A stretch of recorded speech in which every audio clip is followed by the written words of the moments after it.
Hello everyone, good afternoon all. कैसे हैं आप लोग? उम्मीद करते हैं बढ़िया होंगे और अपनी पढ़ाई लिखाई को बेहतर तरीके से कर रहे होंगे। पिछले क्लासेस में हम लोगों ने पढ़ रखा था एवरेज के बारे में। एवरेज के बारे में कहाँ तक पढ़ रखा था हम लोगों ने? बेसिक बेसिक सी जानकारी करी थी कि क्या औसत क्या होता है, और विभिन्न प्रकार से हमने औसत निकालने की 2-3 विधियां भी देखी थी कि औसत हम लोग कैसे कैसे निकाल सकते हैं। तो आज उसी के आगे कंटिन्यू करना है, और जो और भी फॉर्मूले हो सकते हैं और भी चीज़ें हो सकती हैं, उनको कैसे और एडवांस तरीके से लगा सकते हैं, उन सब चीज़ों को यहाँ की क्लास में आज हम लोग समझने वाले हैं, समझने का प्रयास करेंगे। तो यस, सभी लोग जुड़ जाइए। सभी लोग को नमस्कार, सभी लोग को राधे राधे, सभी लोग को गुड आफ्टरनून। और जितने भी लोग हमारे साथ जुड़े हुए हैं, अगर सेशन पसंद आता है तो अपने साथियों के साथ जरूर शेयर करिएगा। साथ ही साथ कॉपी और पेन लेकर बैठिएगा, ताकि जो भी इंपॉर्टेंट चीज़ें आपको लगें उनको आप लोग नोट डाउन कर लीजिएगा। एक चीज़ हमेशा याद रखिए कि जब भी आप मैथ पढ़ रहे होते हैं या कोई भी ऐसी चीज़ पढ़ रहे होते हैं जो आपको डिफिकल्ट लगती है कहीं पर भी, तो उस डिफिकल्ट चीज़ को पढ़ते समय ये ध्यान दीजिए कि बार-बार किसी चीज़ को रिपीट करिए। लिखने में बार-बार रिपीट करने से क्या होता है कि जैसे हम बार-बार फॉर्मूले को नोट करते हैं, वैसे ही बार-बार हमारे पास जब-जब हम फॉर्मूले को नोट करते हैं, तब-तब क्या होता है, वो हमारे रिवीजन में आता है। और जितना ज़्यादा हम लोग उसको रिवाइज कर लेते हैं, उतना ही कम चांसेस होता है कि वो क्वेश्चन या वो फॉर्मूला हमको भूलेगा, है ना? तो इस चीज़ को ध्यान रखिएगा कि कभी भी कॉपी में पेन चलाने से हिचकिचाइएगा मत। जितना ज़्यादा आप पेन चलाएँगे, उतना ही ज़्यादा आपके साथ बेहतर होगा, ठीक है? चलिए शुरू करते हैं आज की क्लास को। बहुत हो गई बातें, स्टार्ट करेंगे। बात करी थी हम लोगों ने औसत के बारे में, औसत को ही कंटिन्यू करेंगे। औसत क्या होता है और किस-किस तरीके से हमने औसत निकालना यहाँ पर सीखा था, है ना? औसत का मतलब बेसिकली ये होता है कि जैसे मान लीजिए आप किसी दिन 3 किलोमीटर पैदल चल गए, किसी दिन आप 10 किलोमीटर पैदल चल गए, और किसी दिन आपका मन किया कि हम आज 6 किलोमीटर या 5 किलोमीटर ही पैदल चलेंगे, ठीक है? तो किसी दिन आप 10 चले थे, किसी दिन आप 3 चले थे, किसी दिन आप 5 चले। आपने 3 दिनों में टोटल दूरी कितनी तय कर ली? 18 किलोमीटर। तो क्या ये आपका औसत हुआ? औसत नहीं हुआ। ये हुआ आपका कुल तय की गई दूरी। इसे क्या कहेंगे कि आपने इतनी दूरी कुल मिलाकर के पैदल चली है, या आपने पिछले 3 दिनों में इतनी पैदल यात्रा तय की है, ठीक? अब इसी को, ये 3 दिनों का डेटा है, अगर हम 3 से डिवाइड कर दें तो हमारा 6 किलोमीटर एक संख्या आ जाएगी, और इसी संख्या को हम औसत कहते हैं। क्या कहते हैं? इसी संख्या को हम औसत कहते हैं, या कुल मिलाकर के 6 किलोमीटर एक ऐसी संख्या आ गई जिसे हम ये कह सकते हैं कि हम दिन में औसतन 6 किलोमीटर यात्रा हमने पिछले 3 दिनों में की है। या समझ में आई बात? पिछले 3 दिनों में हमने 6 किलोमीटर प्रतिदिन के हिसाब से औसतन यात्रा कर रखी है, ठीक? तो औसत का एक बहुत ही बेसिक सा फॉर्मूला क्लास 6, 7 और 8 का, कि औसत बराबर क्या होता है? औसत बराबर होता है क्या? कुल पदों का योग, कुल पदों का योग और बटे में कुल पदों की संख्या, है ना? कुल पदों का योग बटे कुल पदों की संख्या। ये बहुत ही बेसिक सा फॉर्मूला है, आप लोग को आता होगा। और अगर नहीं आता है किसी को, तो वो बिल्कुल भी संकोच ना करे कि सर हमको ये चीजें नहीं आती हैं, तो हम डरेंगे, हमको चीजें इतनी भी कैसे नहीं आ सकती हैं। नहीं आता है, कोई बात नहीं। तो ये एक फॉर्मूला हुआ बेसिक सा, जिसको हम क्या कहते हैं? एवरेज बराबर होता है कुल पदों का योग बटे कुल पदों की संख्या। इसके बाद एक हमने क्वेश्चन बताया था कि पेपर में कैसे आता है, लिखा होगा प्रथम n प्राकृतिक संख्याओं का औसत। क्या? प्रथम n प्राकृतिक संख्याओं का औसत। ध्यान दीजिएगा, प्रथम n प्राकृतिक संख्याओं का औसत कह रहा है, मतलब कि प्रथम 10, प्रथम 5, प्रथम 15, प्रथम 20, 18, इस तरह से प्रथम के नाम पे वो कुछ भी कहेगा, तो हमको वहां से n की वैल्यू फाइंड हो जाएगी, और उसी n के बेसिस पे हम चलेंगे चीजों को लेकर के कि प्रथम कितनी संख्याओं का हमको औसत निकालना है। ध्यान दीजिएगा, प्राथमिक कह रहा है, सॉरी, प्रथम कह रहा है और प्राकृतिक कह रहा है, इस चीज को ध्यान दीजिएगा। तो क्या होता है? प्रथम n प्राकृतिक संख्याओं का औसत होता है n+1/2। क्या होता है? n+1/2। इतना फॉर्मूला याद रखिएगा। अगर फॉर्मूला कभी आपको भूल जाता है, तो इस चीज से याद रखिएगा कि प्रथम n प्राकृतिक संख्याओं का औसत निकाला है, तो औसत में कुल पदों का योग बटे कुल पदों की संख्या की गई होगी। तो प्रथम n प्राकृतिक संख्याओं का योग, योग का फॉर्मूला ध्यान दीजिए, ये होता है प्रथम n प्राकृतिक संख्याओं का जो योग होता है, वो क्या होता है? वो होता है n n+1/2। अब ये हमारा योग है, इसके बटे में कुल पदों की संख्या करेंगे तो n ही लिखेंगे ना, यहाँ पर n ही तो आएगा। कुल पदों का योग इतना है, बटे कुल पदों की संख्या n थी, n से n कट जाएगा तो इतना हमारा फॉर्मूला यहाँ पर बचेगा। ठीक है, तो इस तरीके से हमको याद रखना है कि अगर कभी कोई चीज भूल जाती है एग्जाम में, तो अगर आपको पुरानी चीजें कुछ याद हैं तो वहां से भी आप चीजों को हिट कर सकते हैं। ठीक है, बढ़ेंगे आगे। तो ये हो गया प्रथम n प्राकृतिक संख्याओं का औसत। इसका प्रथम n सम संख्याओं का देख लेते हैं। सम संख्याओं का औसत क्या निकलेगा? सम संख्याओं का औसत होता है n+1। क्या होता है? n+1, क्योंकि जो योग होता है वो योग होता है n+1 और बटे में n लाएंगे तो क्या होगा? बटे में n लाएंगे तो यहाँ से n और n कट जाएंगे और यहाँ से फॉर्मूला कितना बचेगा? n+1 के रूप में। ठीक है, तो यहाँ तक बातें आप लोगों को क्लियर होंगी। इसी के बाद बात कर लेते हैं प्रथम n विषम संख्याओं के औसत की। कितना होगा? विषम संख्याओं का योग कितना होता है? n² होता है और n² में n से भाग देंगे तो यहाँ पे सीधे सीधे n आ जाने वाला है। ठीक है, तो 3 फॉर्मूले हमने बताए अभी तक। पहला, प्रथम n प्राकृतिक संख्याओं का औसत n+1/2, प्रथम n सम संख्याओं का औसत n+1 और प्रथम n विषम संख्याओं का औसत कितना आया? n। ठीक है, तो इन 3 बातों को याद रखिएगा, आगे एग्जाम में काम आएंगी। ठीक है, अब चलते हैं थोड़ा सा आगे, थोड़ा सा एडवांस तरीके की बातें करते हैं कि अगर दूसरे टाइप का यहाँ पर क्वेश्चन आ जाता है तब क्या करेंगे। मान लीजिए कोई 2 या 3 समूह है। क्या है? 2 या 3 समूह है। 2 या अधिक समूहों को मिलाकर, 2 या अधिक समूहों को मिलाकर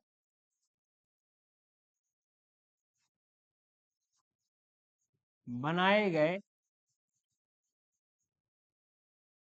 समूह का औसत कैसे निकालते हैं? 2 या अधिक समूहों को मिलाकर बनाए गए नए समूह का औसत कैसे निकालते हैं?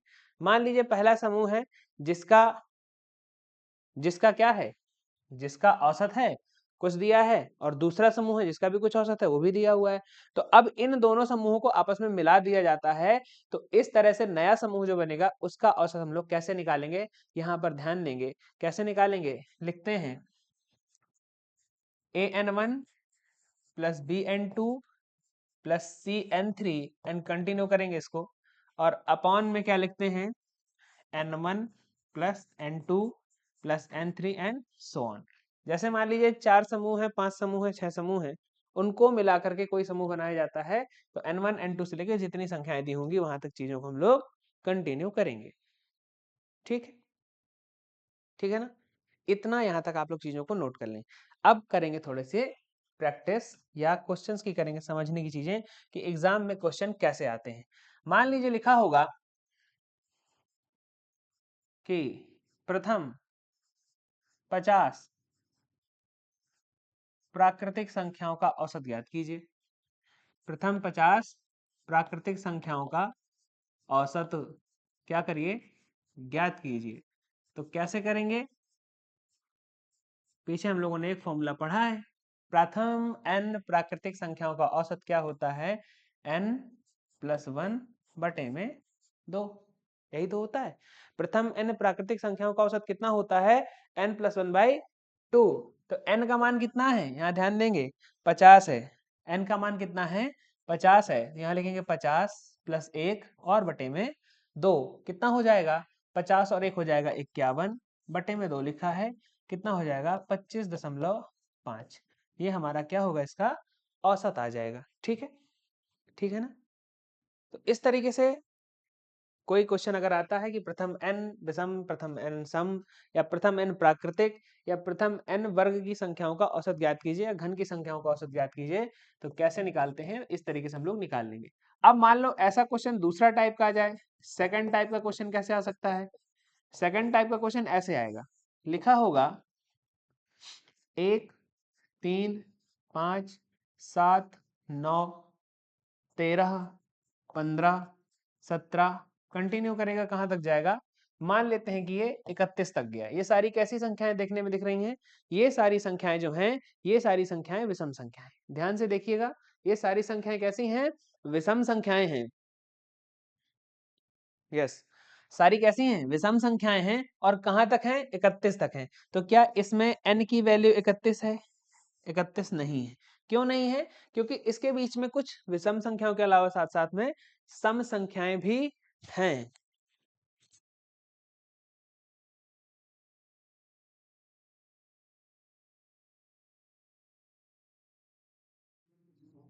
क्या होगा यहाँ पर? यहाँ पर होगा क्या, n की वैल्यू 31 नहीं होगी। क्यों नहीं होगी?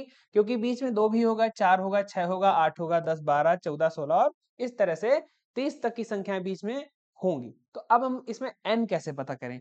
जब भी विषम संख्याएं दी हो, क्या हो, जब भी विषम संख्याएं दी हो, उस स्थिति में कैसे हम लोग n की वैल्यू फाइंड करेंगे? जो लास्ट में नंबर दिया होता है उसमें 1 जोड़ देंगे और 2 से भाग दे देंगे। फिर से ध्यान दीजिएगा, लास्ट में जो नंबर लिखा होता है ये 31, इसमें 1 जोड़ते हैं और 2 से भाग दे देते हैं। कितना आएगा? ये हो जाएगा 32 और बटे में 2 काटेंगे तो कितना आएगा? 16। ये हो गई हमारी n की वैल्यू। ये 31 यहाँ पर गलत है। तो ये कितना हो जाएगा यहाँ से? ध्यान से पढ़ेंगे। यहाँ से कितना हो जाएगा? n बराबर कितना हो जाएगा? 16।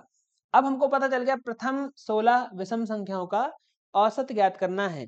तो जब भी प्रथम n विषम संख्याओं की बात होती है तो जो n की वैल्यू होती है वही इसका आंसर हो जाता है। तो कितना हो जाएगा आंसर? तो औसत कितना हो जाएगा?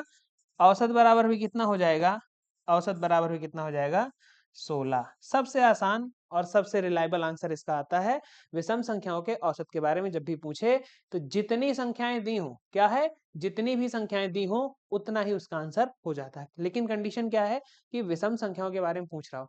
जब भी विषम के बारे में पूछेगा तो उसको हम लोग इस तरीके से उसका आंसर हम लोग यहाँ पर निकाल लेंगे। ठीक है, आई होप यहाँ तक चीजें आप लोग को एकदम क्लियर होंगी। बहुत ही धीमे धीमे पढ़ाने का मात्र उद्देश्य ये है कि अगर एक साथ चीजें हमने आपको दे दी तो आप लोग मिस कर जाएंगे या आपस में चीजें क्रैश हो जाएंगे आपके अंदर दिमाग में जा करके, वो चीजें ना हो और क्वेश्चन एग्जाम में गलत ना हो, इसलिए धीरे धीरे चीजों को बताया जा रहा है। ठीक है, फिर भी अगर कोई समस्या आती है, कोई डाउट रह जाता है, तो जब वीडियो अपलोड हो जाएगा तो उसको हम लोग क्या करेंगे, आप लोग कमेंट के माध्यम से उसका आंसर करिएगा। रोज हम लोग लाइव क्लास लेते हैं लेकिन आज रिकॉर्डेड फॉर्म में डाल रहे हैं। कुछ टेक्निकल इश्यूज हैं, इस वजह से आज लाइव क्लास हम लोग नहीं चला पा रहे। चलिए बढ़ेंगे आगे, चीजों को देखेंगे और दूसरा क्वेश्चन करेंगे। मान लीजिए ऐसे लिखा हो, कैसे लिखा हो ऐसे लिखा हो, मान लीजिए लिखा होगा कि 1, 3, 5, 7, 9 और कहाँ तक, ये लिखा है 101 तक का औसत ज्ञात कीजिए। तो औसत निकालना है, बहुत ही आसान है, निकाल सकते हैं, बिल्कुल निकाल सकते हैं।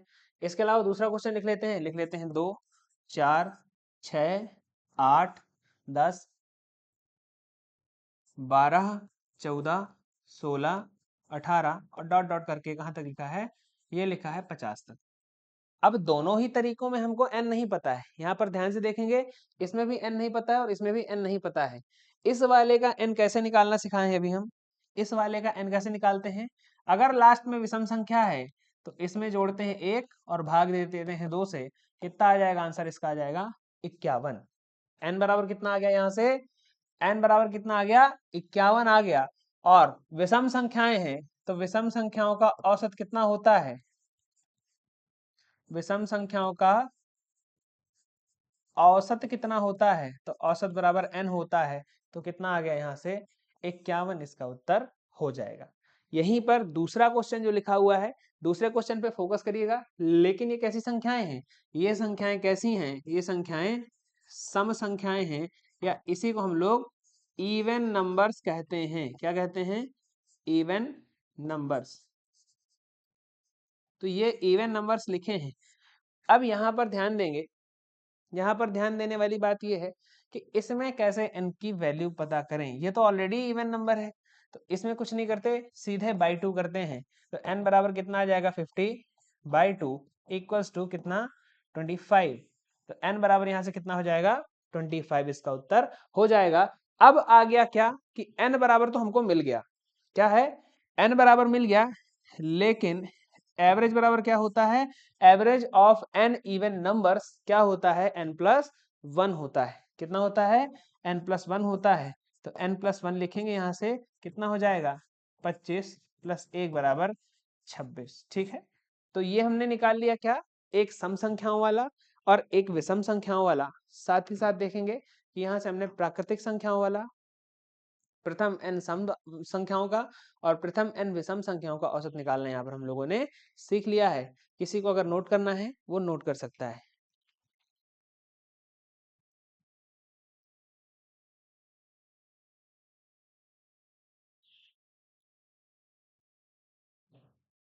बढ़ेंगे इसके आगे और लिखेंगे या दूसरी चीजों को समझेंगे कि दूसरा औसत हम लोग कैसे बनाते हैं। ठीक है, चीजों को देखेंगे। मान लीजिए अभी हमने बताया था कि अगर दो प्रकार के मिश्रणों को या दो प्रकार के समूहों को मिला करके एक नया समूह बनाया जाता है तो नए समूह का औसत हम लोग कैसे निकालते हैं। ठीक है, देखो, जब भी दो टाइप के ग्रुप्स को मिलाया जाए और उससे एक नया नया टाइप का ग्रुप बनाया जाए तो उससे जो नया एवरेज आता है वो कैसे निकालते हैं, देख लेते हैं कैसे निकालते हैं। मान लेते हैं कि एक व्यापारी है, वो 10 रुपए किलो वाले 5 किलोग्राम चावल खरीदता है और 12 रुपए 50 पैसे प्रति किलोग्राम वाले जो चावल हैं ये 4 किलोग्राम खरीदता है। ठीक है, कितना खरीदता है, 12 रुपए 50 पैसे वाले 4 किलोग्राम और 10 रुपए प्रति किलोग्राम वाले 5 किलोग्राम चावल खरीदता है और लास्ट में एक बोरे में दोनों को क्या करता है, मिला देता है। क्या करता है, मिला देता है। मिला देने से क्या होगा, अब दोनों के रेट क्या होंगे, मिक्स हो जाएंगे, है ना। मिक्स हो जाएंगे तो जो नया रेट बनेगा वो क्या होना चाहिए, या नए रेट का या क्या औसत होगा, इसको हमको बताना है। तो पूछेगा कि नया रेट क्या होगा। अब ध्यान दीजिएगा, यहाँ पर रेट आ रहा है, मूल्य आ रहा है, तो ये मत समझिएगा कि ये क्वेश्चन हमारा लाभ और हानि का है।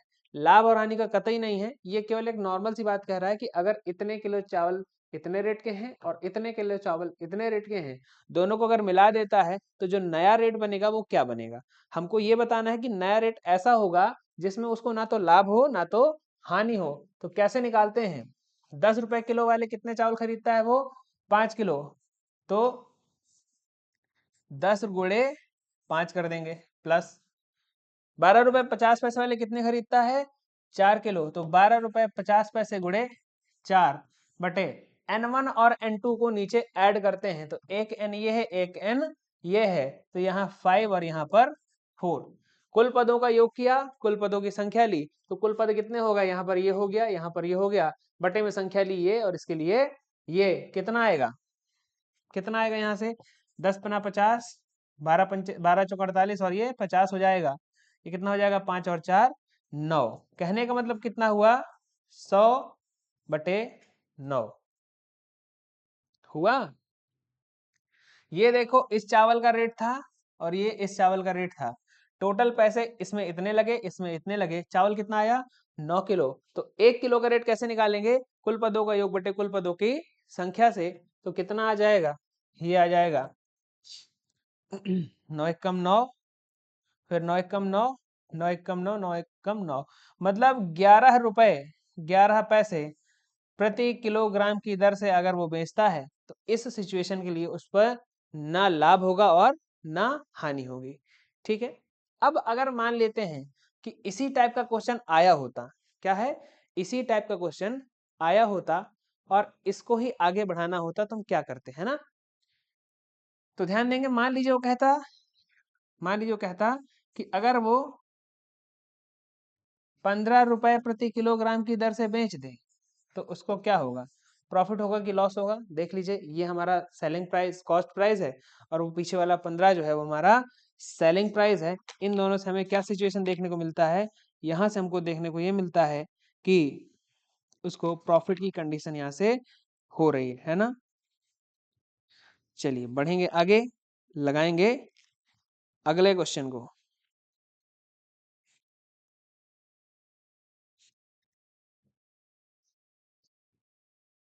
चलिए,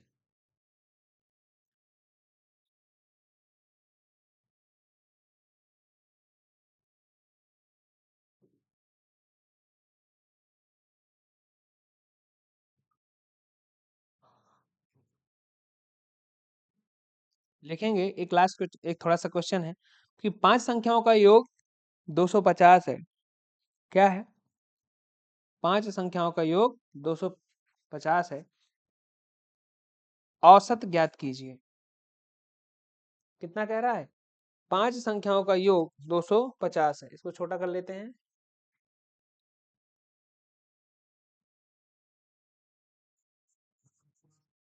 5 संख्याओं का योग कितना है? 250 है। औसत ज्ञात कीजिए। औसत ज्ञात करना है, बस ऐसा ही एक लाइन का क्वेश्चन आएगा, घबराने की जरूरत नहीं है। ये तो हल्का सा बहुत ही आसान क्वेश्चन है।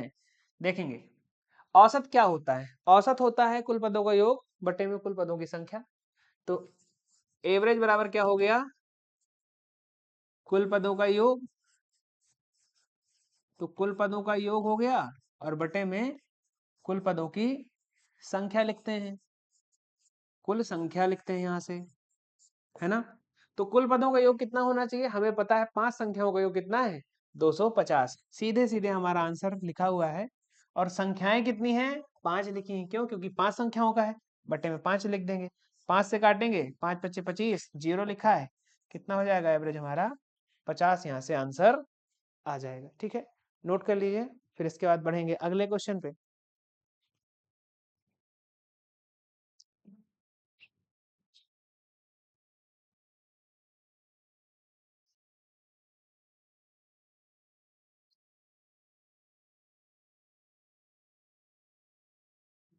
चलिए, नोट हो गया। अब थोड़ा सा बढ़िया क्वेश्चन करते हैं। इसी को एक लेवल अप करके क्वेश्चन को ट्राई करेंगे कि कितना आंसर आएगा। यहाँ से समझेंगे चीजों को कि क्वेश्चन किस लेवल का एग्जाम में आता है। ठीक है, लिखेंगे हमारे साथ, क्वेश्चन को नोट करिएगा। लिखा हुआ है, क्वेश्चन ये है कि 5 संख्याओं का योग, 5 संख्याओं का योग कितना है? 240 है। ठीक, समझते जाइएगा। 5 संख्याओं का योग 240 है। पहली दो संख्याओं का औसत 30 है। पहली दो संख्याओं का क्या है? औसत जो है वो कितना है? औसत बराबर 30 है। और अंतिम दो संख्याओं का औसत कितना है? अंतिम दो संख्याओं का औसत 70 है। अब क्वेश्चन देखिएगा कितना शानदार है। कह रहा है तीसरी संख्या ज्ञात कीजिए। क्या करना है? तीसरी संख्या ज्ञात कीजिए। ध्यान से समझिएगा, क्वेश्चन बहुत ही मजेदार है और कंफ्यूजन क्रिएट कर देता है, इसलिए इस क्वेश्चन को यहाँ बताना इंपॉर्टेंट भी हो जाता है। देखेंगे यहाँ पर कि 5 संख्याओं का योग क्या है? 240 है। औसत नहीं दिया है, सीधे सीधे योग दिया है। तो देखो 5 संख्याओं का जब हम लोगों ने औसत निकालते हैं तो कितना निकालते हैं? हमें औसत से यहाँ पे खैर कोई लेना देना नहीं है, फिर भी देखो प्रथम दो संख्याओं का औसत कितना। मान लो ये 5 संख्याएं होंगी, ए होगा, बी होगा, सी होगा, डी होगा और ई होगा। इन 5 संख्याओं का योग कितना दिया है? योग दिया हुआ है 240। ठीक है, प्रथम दो का औसत दिया है और अंतिम दो का औसत दिया है।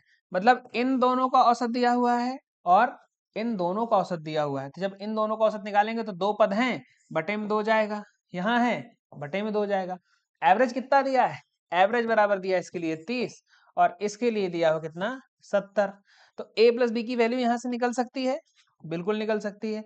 तो a प्लस बी बराबर कितना होगा? 30 इंटू 2, मतलब कि 30 गुणे में 2 बराबर 60।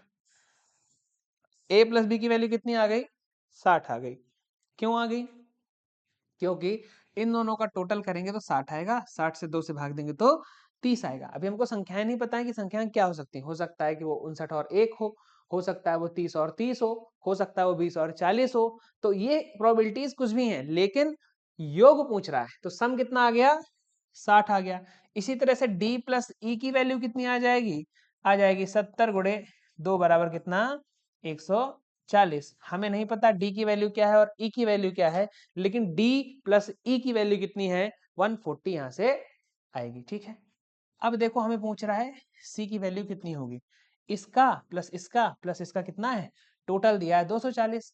ठीक है, तो एक बार फिर से लिख लेते हैं, a plus B plus C plus D plus E बराबर कितना है, यहां से कितना लिखा है, ये लिखा है 240। ठीक है, ए प्लस बी की वैल्यू कितनी आई है 60, सी की नहीं पता, डी और ई की वैल्यू कितनी आई है 140, कितनी आई है 140।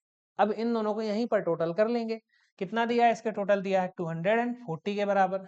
60 और 140 कितना हो गया, सी प्लस 200 बराबर 240। अब देखो ये इधर साइड प्लस का है, इधर जाएगा माइनस का हो जाएगा, तो सी बराबर कितना हो जाएगा 240 माइनस 200, तो सी की वैल्यू कितनी आ गई, सी की वैल्यू आ गई 40। ठीक है, आई होप यहाँ तक बातें आपको समझ में आई होंगी। ठीक है ना, इसी टाइप का एक क्वेश्चन और करेंगे, इसी क्वेश्चन को आप लोग नोट कर लीजिए, फिर यहीं पर डेटा बदल देते हैं, क्वेश्चन की प्रैक्टिस भी हो जाएगी और आप लोग की चीजें भी और क्लियर हो जाएंगी।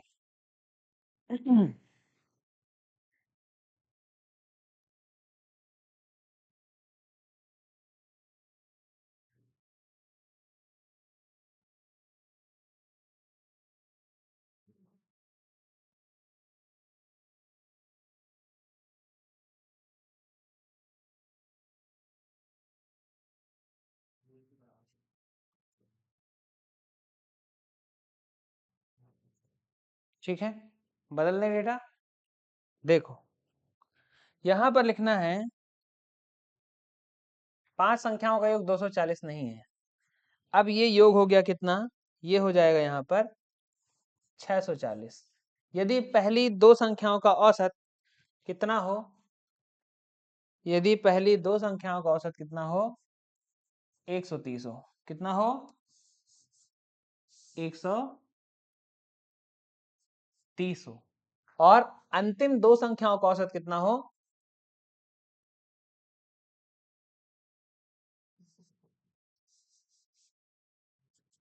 90 हो, तो तीसरी संख्या ज्ञात कीजिए। सेम क्वेश्चन है, ऐसे ही पैटर्न पर है, केवल डेटा बदला गया है, ध्यान से देखेंगे आ जाएगा। ठीक है, देखो इसको इरेज कर देते हैं,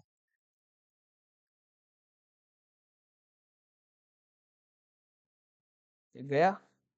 और इस पे क्या है कि सेम है वही क्वेश्चन, क्या दिया है 5 संख्याओं का योग दिया, a plus B plus C plus D plus E, कितना है 640। पहली दो संख्याओं का औसत मतलब कि a प्लस बी बाई 2 बराबर कितना है 130, तो a प्लस बी बराबर कितना हो जाएगा, ये हो जाएगा 130 गुणे में 2, मतलब कि कितना हो जाएगा, ये हो जाएगा 260। इसी तरह से अंतिम दो संख्याओं का कितना दिया है d प्लस ई, और बटे में 2 करेंगे तो कितना दिया है, ये दिया है 90, तो यहां से d प्लस ई की वैल्यू कितनी आ जाएगी 90 गुणे 2 बराबर 180। ठीक है, यहां से देखो दो वैल्यू निकल आई।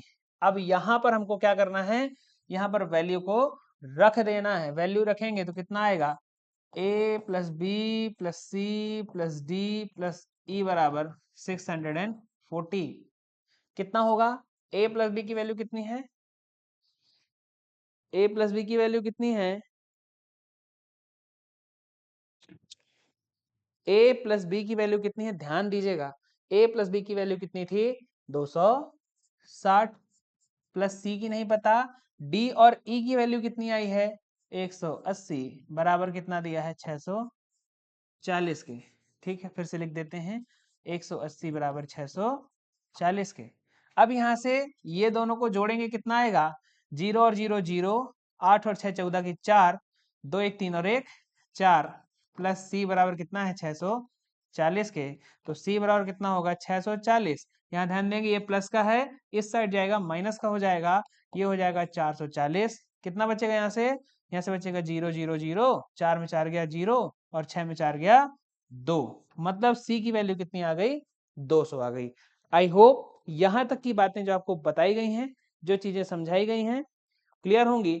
किसी को समझने में अभी तक कोई डाउट या कोई समस्या नहीं हुई होगी। ठीक है, चलिए बढ़ेंगे आगे और सॉल्व करने का प्रयास करेंगे। इसी टाइप के क्वेश्चन को थोड़ा सा बनाएंगे दूसरा टाइप का क्वेश्चन, और देखते हैं कि क्वेश्चन हमारा कैसे होगा, है ना।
बनाएंगे अगले क्वेश्चन को।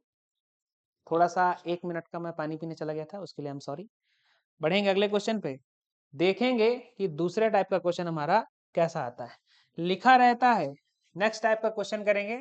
बहुत ही बेहतर तरीके से एग्जाम में पूछा जाता है। हो सकता है कुछ बच्चे जो पहली बार देखते हो या एग्जाम के प्रेशर के चलते क्वेश्चन को गड़बड़ करने की मतलब उनकी क्या होती है कि वो गड़बड़ ही कर देते हैं, या तो डर के मारे छोड़ देते हैं नेगेटिव मार्किंग के डर से, और अगर नहीं छोड़ते हैं तो वो गलत कर देते हैं।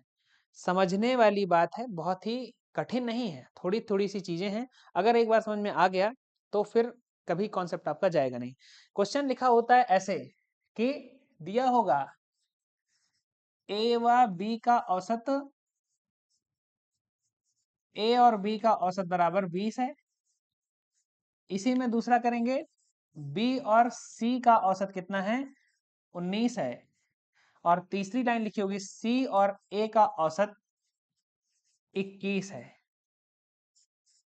ए की वैल्यू ज्ञात कीजिए, या ऐसे लिखा होगा ए का मान ज्ञात कीजिए। अब बोर्ड में हमने ए लिख दिया है तो इसका मतलब ये नहीं है कि क्वेश्चन में ए की ही वैल्यू पूछेगा। हो सकता है ए पूछ ले, बी पूछ ले, या सी का मान पूछ ले, है ना। तो इसलिए इस टाइप के क्वेश्चन को देख के बिल्कुल भी घबराइएगा मत, आराम से करेंगे, देखेंगे कैसे इसका आंसर आता है। ठीक है, देखो ए और बी का औसत दिया हुआ है। औसत दिया हुआ है का मतलब कि ए और बी का औसत कैसे निकालेंगे, ए प्लस बी बटे में 2 करेंगे तो औसत आ जाएगा हमारा कितना, 20 दिया हुआ है। दोनों पदों का योग बटे 2 तो कितना आएगा, औसत आएगा। औसत बराबर क्या होता है, कुल पदों का योग बटे संख्या। तो a प्लस बी बाई 2 बराबर कितना हो गया, 20 हो गया। इसका मतलब a प्लस बी की वैल्यू कितनी हुई होगी, यहां से a प्लस बी बराबर कितना हुआ होगा, 40 हुआ होगा, है ना। इसको ध्यान रखिएगा। बढ़े आगे, अब आगे देखेंगे। इसी तरह से b और c के लिए निकाल लेते हैं। तो b प्लस सी बटे में 2 किया होगा तो कितना आया होगा, 19।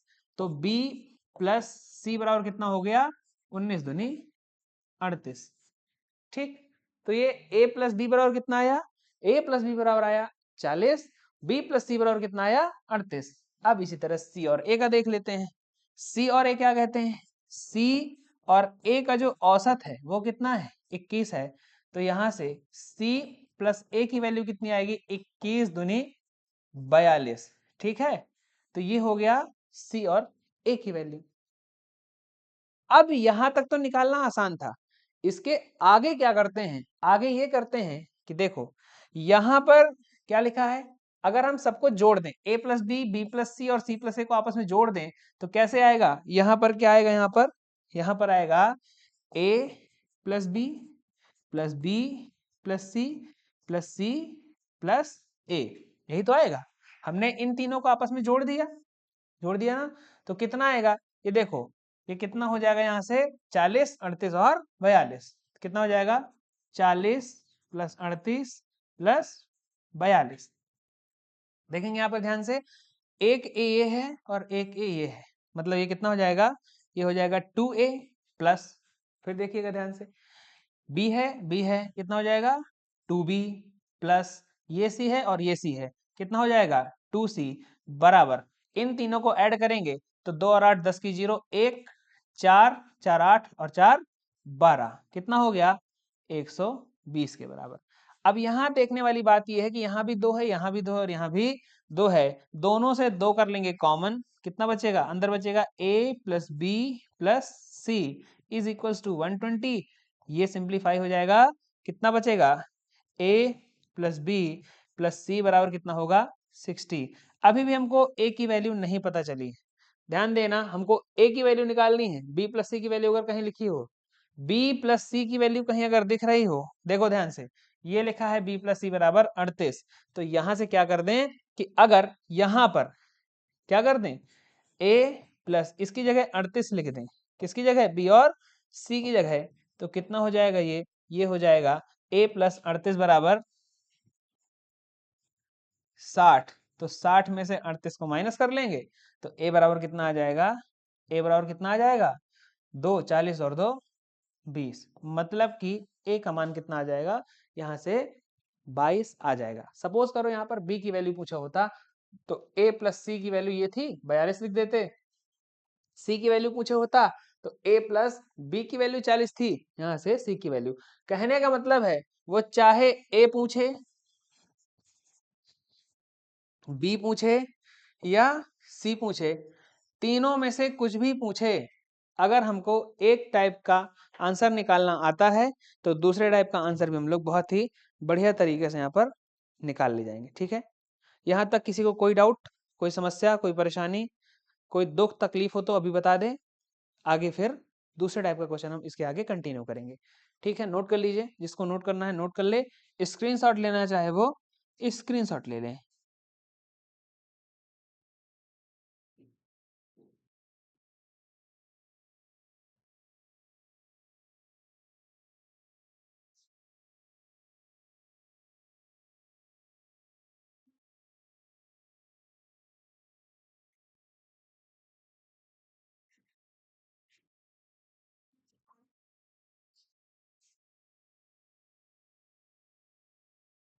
चलिए,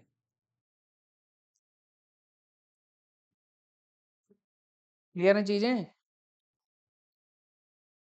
बढ़े आगे।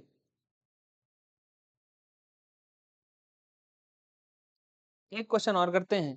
क्वेश्चन ये है कि प्रथम 10 प्राकृतिक संख्याओं के वर्गों का औसत ज्ञात कीजिए। क्या करना है? प्रथम 10 प्राकृतिक संख्याओं के वर्गों का औसत, मतलब ऐसे लिखा होगा, 1 का स्क्वायर, 2 का स्क्वायर, 3 का स्क्वायर, 4 का स्क्वायर और ये सो ऑन करके 10 के स्क्वायर का औसत क्या करिए? ज्ञात कीजिए। या तो ऐसे लिखा होगा, और अगर ऐसे नहीं लिखा है तो सीधे लिखा होगा कि प्रथम 10 प्राकृतिक संख्याओं के वर्गों का औसत ज्ञात कीजिए, है ना? तो इस तरीके से भी क्वेश्चन आने वाला है आपके एग्जाम में, बहुत ही बेहतर तरीके से करेंगे, सीखेंगे कि इसका आंसर हम लोग कैसे निकालते हैं। बिल्कुल भी घबराने की जरूरत नहीं, आप लोग को डरने की आवश्यकता नहीं है। क्यों? क्योंकि अगर हम लोग धीरे धीरे धीरे धीरे चीजों को कंटिन्यू करेंगे, समझते हुए चलेंगे, तो उससे क्या होगा, उससे हमारे लिए चीजें बेहतर होती चली जाएंगी।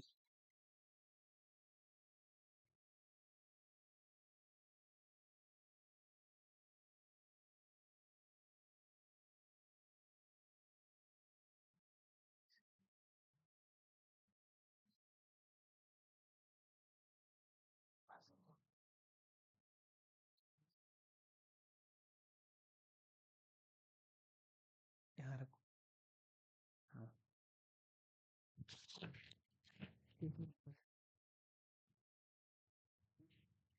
एंगल बता रहे हैं, एंगल देखना, या थोड़ा थोड़ा करो।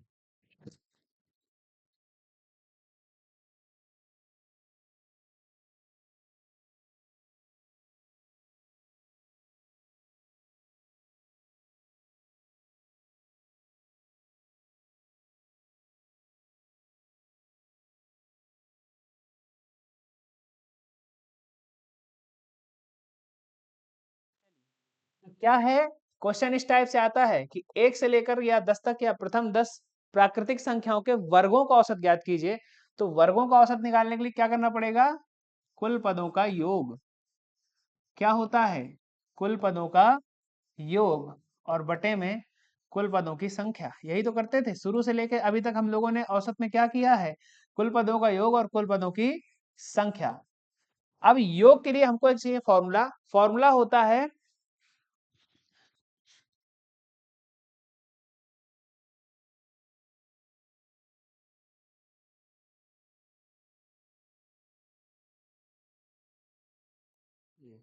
और योग का फॉर्मूला क्या होता है? योग का फॉर्मूला होता है N, N plus one, 2n+1 और बटे में 6। ये फॉर्मूला होता है हमारे योग का। अब बटे में पद कितने हैं? तो n ही पद होंगे। n यहां भी लिख देंगे और हमने यहां पर भी n लिया हुआ है। अब देखो ध्यान से, फॉर्मूला बना रहे हैं। फॉर्मूला कैसे बनेगा? यहां भी n है, यहां भी n है, n से n कट गया, तो औसत कितना निकला? एवरेज बराबर कितना आया? एवरेज बराबर आया यहां से कितना? n+1, फिर 2n+1 और बटे में 6। बस इतना ध्यान रखना, ये सीधे सीधे फॉर्मूला है। अब हम n की जगह कितना लिखेंगे, n की जगह लिखेंगे 10, तो कितना आएगा, यहाँ आ जाएगा 10 + 1 और यहाँ से 2 गुणे 10 + 1 और बटे में लिखा है 6, तो कितना होगा 10 और 1 11, ये कितना हो जाएगा 10 दूनी 20 और 1 21 बटे में 6, कितना होगा 6 से काटेंगे 3 से 2 बार में, 3 से काटेंगे 7 बार में, कितना होगा 11 से 77, 77 बटे 2, काटो इसको, कितना आएगा 77 बटे 2 का मतलब होता है 2 तिहाई 6, 1 2 अट्ठे 16, 1 2 पंचे 10, तो कुल मिला करके 38.5 हमारा इसका क्या हो जाएगा, एवरेज हो जाएगा। ठीक है, आई होप यहाँ तक की चीजें आप लोग को एकदम क्लियर होंगी, जो भी बातें बताई गई हैं, जो भी बातें समझाई गई हैं, वो आप लोग को बढ़िया से समझ में आई होंगी। फिर भी अगर आपको कोई डाउट रह जाता है, कोई समस्या रह जाती है, कोई परेशानी रह जाती है, तो उसके लिए आप लोग कमेंट करिएगा और कमेंट के माध्यम से अपनी जो भी क्वेरीज हैं उनको पूछिएगा। मिलते हैं नेक्स्ट वीडियो में, तब तक के लिए सभी लोग को नमस्कार, सभी लोग को राधे राधे, सभी लोग को गुड इवनिंग जो भी है, और हंसते रहिए, मुस्कुराते रहिए, अपनी पढ़ाई को बेहतर तरीके से करते रहिए, प्रैक्टिस करते रहिए, जरूर से जरूर प्रैक्टिस करिए, जितना ज्यादा आप क्वेश्चंस को लगाएंगे उतना ही आप अपने लिए बेहतर करेंगे और एग्जामिनेशन में आपके उतने ही क्वेश्चन सही होने के चांस भी रहेंगे। ठीक है, तो मिलते हैं अगली वीडियो में, तब तक के लिए वंदे मातरम, जय हिंद।